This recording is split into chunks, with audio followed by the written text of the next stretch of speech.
السلام عليكم ورحمة الله تعالى وبركاته. الحمد لله، الصلاة والسلام على أشرف رسول الله وعلى آله وصحبه أجمعين، أما بعد، فأعوذ بالله من الشيطان الرجيم. بسم الله الرحمن الرحيم.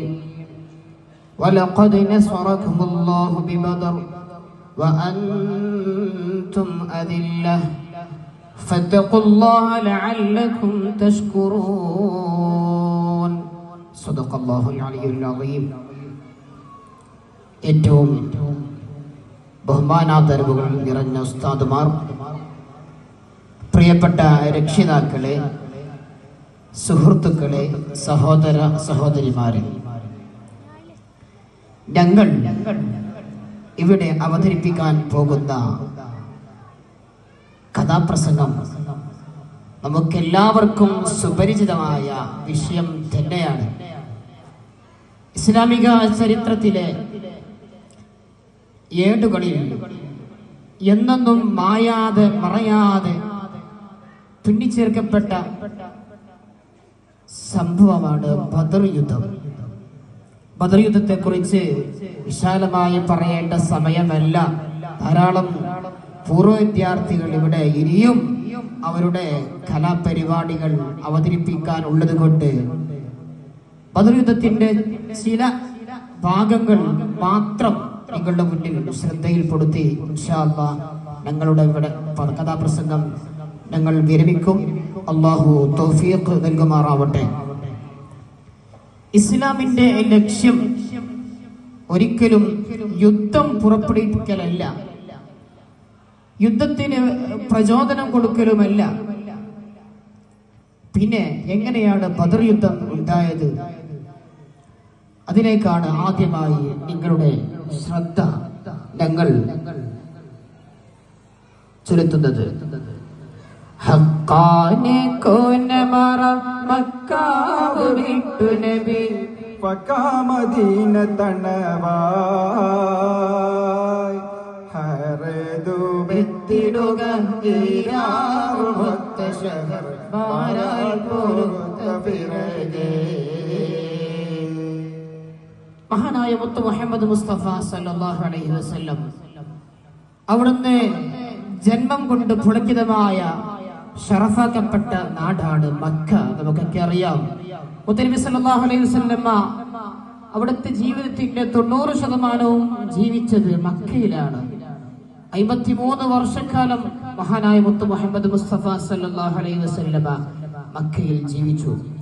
40ാമത്തെ വയസ്സിൽ നബുവത്ത് ലഭിച്ച മഹാനായ മുത്ത് മുഹമ്മദ് സല്ലല്ലാഹു അലൈഹി വസല്ലം നീണ്ട 23 കാലം ജനങ്ങളെ ഇസ്ലാമിലേക്ക് ക്ഷണിച്ച് 40 മുതൽ 53 വയസ്സ് വരെ മക്കയിൽ ജനങ്ങളെ, ഇരുണ്ട കാലഘട്ടത്തിലുള്ള ജനങ്ങളെ ഇസ്ലാമിലേക്ക് ക്ഷണിച്ച, ദിനംതോറും അമുസ്ലിമീങ്ങളായ ആളുകൾ ഇസ്ലാമിലേക്ക് ഇങ്ങനെ കൂട്ടം കൂട്ടമായി കടന്നു വരുന്ന വളരെ വലിയ അവസ്ഥ വിശേഷമായിരുന്നു മക്കയിൽ ഉണ്ടായിരുന്നത്.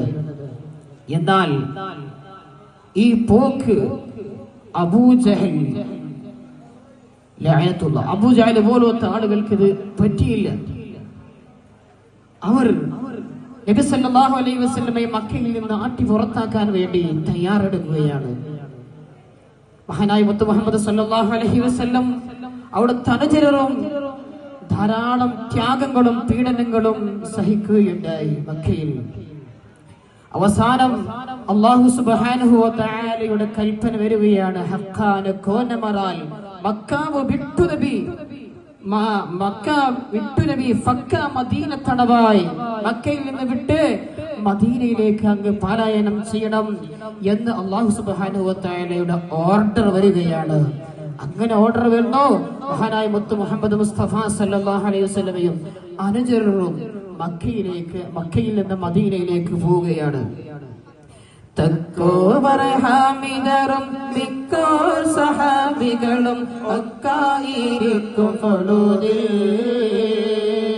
ജാസൂസോരുത്തർ വരെ യാസീൻ നബിക്കൊരു വിശേഷം വരുത്തി മിരള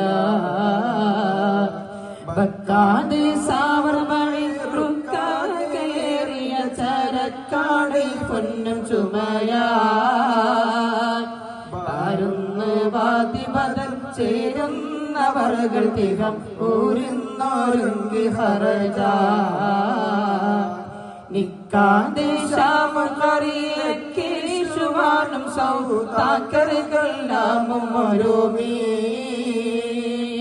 നിഫറാവർക്കടവെ കഫിയായ മോഹനവും സുഫിയാന ദണ്ടും ഉരയായി.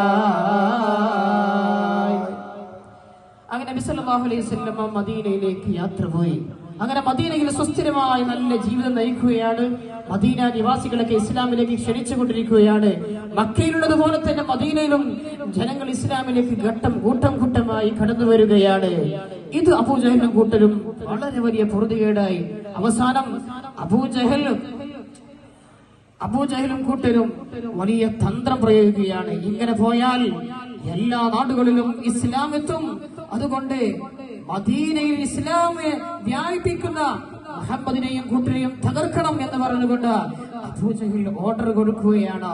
അങ്ങനെ അബൂ സുഫിയാനും ഏകദേശം 70ഓളം ആളുകൾ വരുന്ന ഒരു സംഘം മക്കയിൽ നിന്ന്, അന്നത്തെ ഏറ്റവും വലിയ കമ്പോള സ്ഥലമാണ് ഷാം.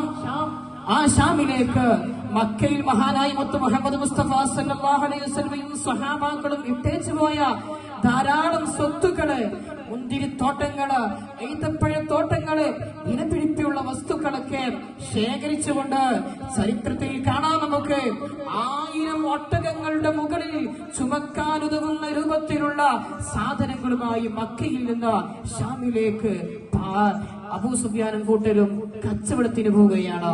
അങ്ങനെ ഷാമിൽ നിന്ന് അബൂ സുഫിയാനും കൂട്ടരും ധാരാളം സമ്പത്തുകൾ ചരിത്രത്തിൽ കാണാം. 50,000 പൊന്ന് ശേഖരിച്ചുകൊണ്ട് അവര് വാദി ബദറിന്റെ തായ്വരയിലൂടെയാണ് അവർ വരുന്നത്. ഈ സമയം മഹാനായ മുത്ത് മുഹമ്മദ് മുസ്തഫ സല്ലല്ലാഹു അലൈഹി വസല്ലമ ഈ വിഷയം അറിയുകയാണ്. മഹാനായ ജിബ്രീൽ അലൈഹിസ്സലാം പറയുന്നു, ഓ നബിയേ, ആ സംഘം വരുന്നുണ്ട്, അവരെ വെറുതെ വിടാൻ പറ്റുകയില്ല. അവർ എന്തിനാണ് വരുന്നത്? ഇത്രയും വളരെ വലിയ സമ്പത്തുമായി വരുന്നത് അവരുടെ മക്കയിൽ അവരുടെ മക്കൾ പോറ്റാൻ വേണ്ടിയല്ല, മറിച്ച് പാവങ്ങളായ മുസ്ലിമീങ്ങളായ നമ്മളെ തകർക്കാൻ വേണ്ടിയാണ്. ഇത്തരത്തിൽ അമ്പും വില്ലും വാളും പരിചയും നന്മയും വന്മയും പടക്കുതിരയും പടത്തുപ്പിയും ഓരോത്ത് ധാരാളം യുദ്ധോപകരണങ്ങൾ വാങ്ങാൻ വേണ്ടിയാണ് അത്തരത്തിൽ അവർ സമ്പത്ത് സ്വരൂപിച്ചിട്ടുള്ളത് എന്ന് ജിബ്രീൽ അലൈഹിസ്സലാം മഹാനായ മുത്ത് മുഹമ്മദ് മുസ്തഫ സല്ലല്ലാഹു അലൈഹി വസല്ലമയോട് പറയുമ്പോൾ അവിടുന്ന് മുത്തുനബി സല്ലല്ലാഹു അലൈഹി വസല്ലം കൂട്ടരും അവിടുന്ന് ആ വാക്ക് അംഗീകരിക്കുന്നു. അങ്ങനെ മുത്തുനബി സല്ലല്ലാഹു അലൈഹി വസല്ലം കൂട്ടരും മദീനയിൽ നിന്ന് ബദറിലേക്ക് യാത്ര പോകാൻ ഒരുങ്ങുകയാണ്. ബദറുൽ ഹുദാ യാസീരൻ നബി ഖറജാ നേരം വളർകൊടി മോണ്ടെണ്ണം കെട്ടിടയതിലുണ്ട് അഭയ